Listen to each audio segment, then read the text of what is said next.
Hey everyone, how you doing? Jonathan Lipp here from the Big Apple Film Festival, hanging out here today at the IFC Center here in the West Village. I'm with Sal Bardo, the award-winning filmmaker of the film Pink Moon that played at the Big Apple Film Festival this year. Sal, if you could tell us a little bit about your film.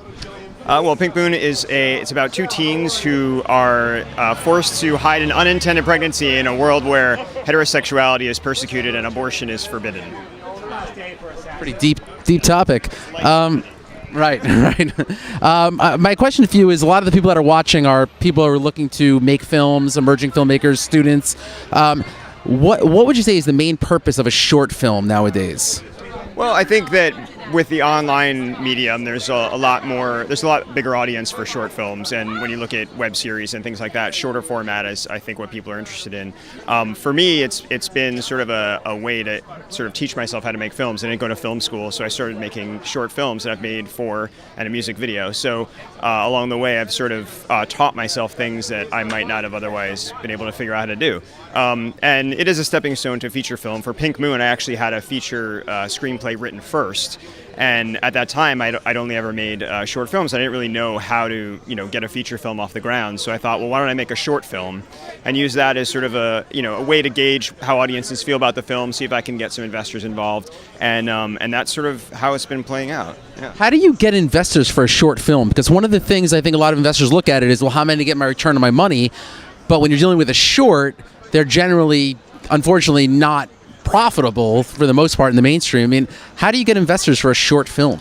Well, for a short film, it's usually donors, not investors. So for me, I mean, my first film and the music video I just did, which was for a song in Pink Moon, I funded those myself. But my other 3 short films, including Pink Moon, we used crowdfunding, so Kickstarter or Indiegogo, and there's a lot of people out there who are really passionate about film who want to get involved. They're not just looking to make money. They look at it as a long-term investment, possibly, when they see a filmmaker like myself who's making a series of short films and continues to churn out product. I think that they see a potential for an investment long-term. But I think a lot of other people are just interested in the topic. So for Pink Moon, we were touching on LGBT rights, we were touching on women's rights and reproductive rights, and a lot of people are really passionate about those issues, and they get really excited about being a part of something, and they get to be a part of the film, which I think is a really valuable thing.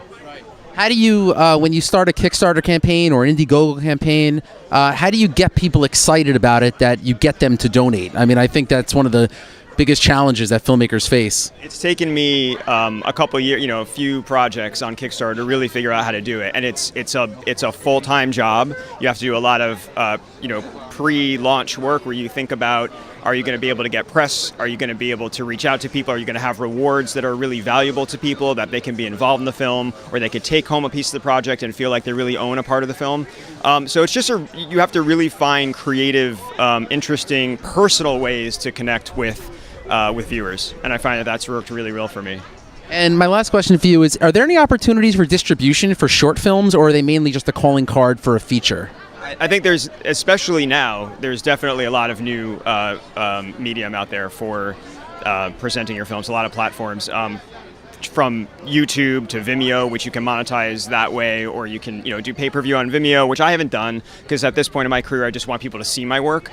So I try to avoid the paywalls, but on YouTube you can have advertising, and I make a few bucks that way, and it's been a great way for me to take the hundreds of thousands of people who have seen my film and invest in my next project. So there's definitely ways you can monetize short film. So it's essentially a basis for a much larger picture that we're. So I feel like I'm building up an audience just with the the 3 or 4 short films that I do have online. So every time I put something out, people are sort of looking out for it because I have people who are subscribed to me on YouTube, people who follow me on Twitter. So you sort of slowly build your audience that way. At least that's what I'm trying to do, and that's the way that it's worked for me. Yeah. Well, I want to thank Sal. Thank you so much. We really appreciate it. And Pink Moon, check it out. Thank you all so much for watching. If anybody has any questions or wants to leave any comments, please do. And please subscribe to our channel for more advice on filmmaking from these great filmmakers. Thank you so much.